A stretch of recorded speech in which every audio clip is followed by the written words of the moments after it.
Dan langsung bersama saya pada petang ini ialah Profesor Madya Dr. Malina Osman, pakar perubatan kesihatan awam UPM. Assalamualaikum Prof. Terima kasih kerana sudi bersama Bulletin Awal ini pada petang ini, Prof. Itu dia tadi beberapa laporan yang kita dengar mengenai COVID-19 dan juga pengurusan kesihatan awam yang berada di PPS dan sebagainya. Pelbagai laporan kita dengar kepada ketika ini kerana Kelantan adalah antara negeri yang paling teruk terjejas dengan banjir, dengan puluhan PPS dibuka. Jadi pelbagai risiko yang kita boleh jangkakan, bukan sahaja COVID-19 tapi juga kita mahu berceritakan mengenai risiko bawaan air ataupun pasca banjir kerana kita tahu denggi dan sebagainya. Mungkin Prof boleh sedikit menceritakan mengenai pertama sekali, how are we doing now? Bagaimana keadaan kita pada ketika ini dan mungkin apa yang kita boleh ubah dan perbaiki untuk melihat kepada, kerana belum habis lagi ni, ada lagi mungkin berminggu ataupun sebulan dan sebagainya, Prof. Okey, Waalaikumsalam warahmatullahi wabarakatuh, Jasmine. Mengenai situasi sekarang dengan musim tengkujuh yang melanda negara dijangka berakhir hingga Mac nanti, kita memang telah betul menjangkakan akan berlakunya masalah-masalah kesihatan yang berkaitan dengan banjir ini seandainya tidak dilakukan persediaan-persediaan yang mana perlu dilaksanakan.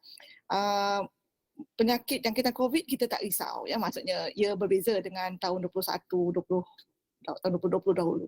Tetapi yang berkaitan dengan banjir secara langsung, apa yang perlu kita faham ialah kesan dari segi kesihatan awam secara mendadak apabila berlaku banjir, yang terjejas teruk ialah bekalan air bersih. Jadi penyakit berkaitan dengan bawaan air, bawaan makanan, dan kita tahu apabila kekurangan bekalan air bersih, kita menghadapi masalah lah, nak basuh tangan, penyediaan makanan, basuh pinggan mangkuk dan sebagainya.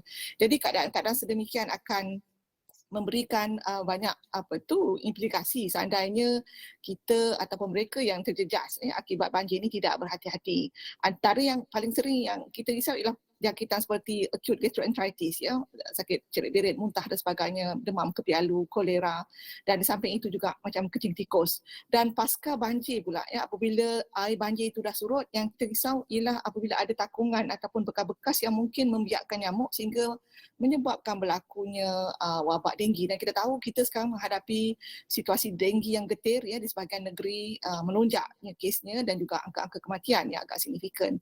Jadi di sini perlu kerjasamalah semua pihak dalam mendepani pelbagai isu kesihatan awam yang berkaitan banjir ini, sama-sama memberikan komitmen bagi mengelakkan keadaan-keadaan yang tidak diingini.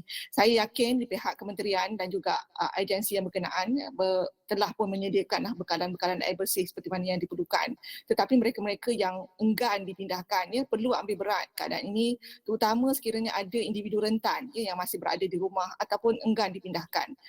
Di samping warga emas seperti mana yang Jasmine nyatakan tadi, kita ada juga warga rentan yang lain seperti ibu yang baru bersalin. Kadang-kadang kita terlepas pandang bayi yang baru dilahirkan, pesakit-pesakit terlantar di rumah, pesakit angin ahmar dan sebagainya. Itulah individu yang perlu diambil berat, memastikan bekalan air, bekalan makanan dan sebagainya untuk mereka yang rentan ini perlu diberikan tumpuan dan juga mengelakkan sebarang kemungkinan yang tidak diingini. Dan demikian juga apabila sudah okey keadaan, tetapi gotong royong pembersihan persekitaran perlu dilaksanakan bagi mengelakkan kemungkinan tularan wabak denggi. Prof, apabila kita bercakap mengenai golongan rentan dan sebagainya, kita tahu banjir ini adalah yearly occurrence ataupun berlaku setiap tahun. Mungkin adakah perkara-perkara seperti data-data kawasan-kawasan yang terjejas, contohnya kita melihat kepada bancian yang dilakukan dan sebagainya, mungkin daripada segi itu kita dapat lebih melihat kepada pengurusan yang lebih baik untuk tahun-tahun akan datang ataupun apabila bencana-bencana sebegini berlaku, Prof.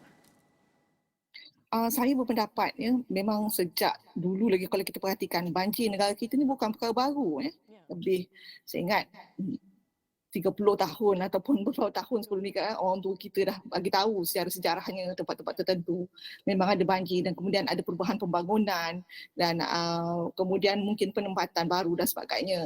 Saya berpendapat apa yang boleh dilaksanakan bagi mengelakkan sebarang krisis kesihatan dalam konteks kesihatan awam ni, mereka-mereka yang merupakan pakar dalam bidang kesihatan persekitaran pada pandangan saya perlu juga memberikan input, dan dalam masa yang sama mereka-mereka yang bertanggungjawab dengan persekitaran ni perlu melaksanakan apa-apa yang perlu dibuat ketika belum lagi banjir. Maksudnya bukanlah maksudnya dah banjir baru kita kata kita nak maintain, nak buang rumput dan sebagainya. Perkara-perkara ni perlu dilaksanakan antara musim tengkujuh kan. Maksudnya ketika dah tak ada apa-apa masalah, tak ada banjir, masa perhatikan terusan, pengairan, longkang tak tersumbat, tebatan-tebatan air telah diambil kira, mereka-mereka yang terlibat turun padang, lihat keadaan yang berlaku. Saya melihat bahawa keadaan ini tidak banyak berubah. Sejak puluhan tahun yang lalu, kita seperti menunggu bila dah ada banjir tu baru nak buat tindakan.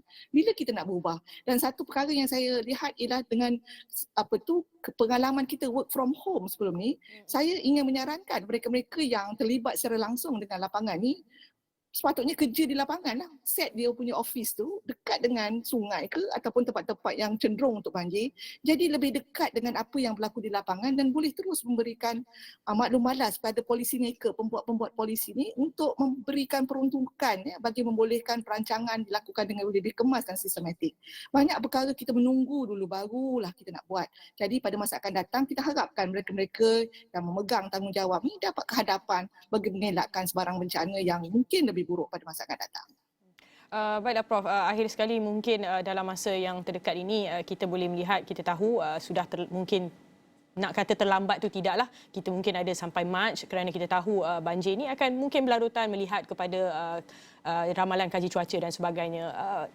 Fast outcome yang kita boleh lakukan pada ketika ini di PPS dan juga kepada mereka yang belum lagi terjejas dalam banjir dan tahu akan mendatangnya risiko-risiko ini, Prof.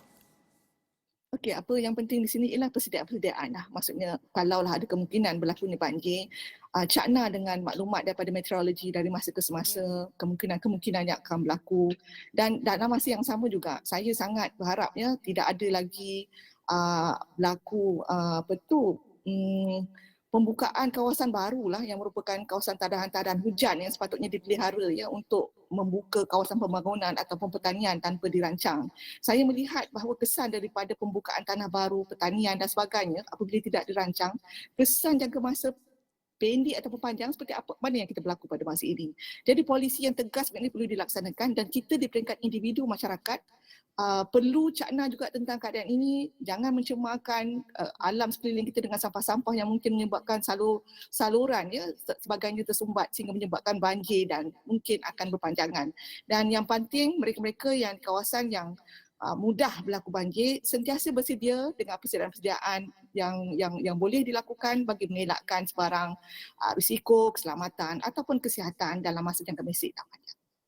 Baiklah Prof, terima kasih kerana sudi bersama saya pada petang ini Prof. Kita harapkan yang terbaik untuk mereka-mereka yang berada di PPS dan juga berdepan dengan bencana pada ketika ini Prof. Assalamualaikum, terima kasih banyak Prof.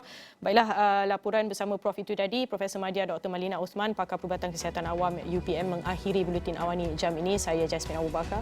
Teruskan bersama kami untuk laporan banjir dan sebagainya. Assalamualaikum, kita jumpa lagi.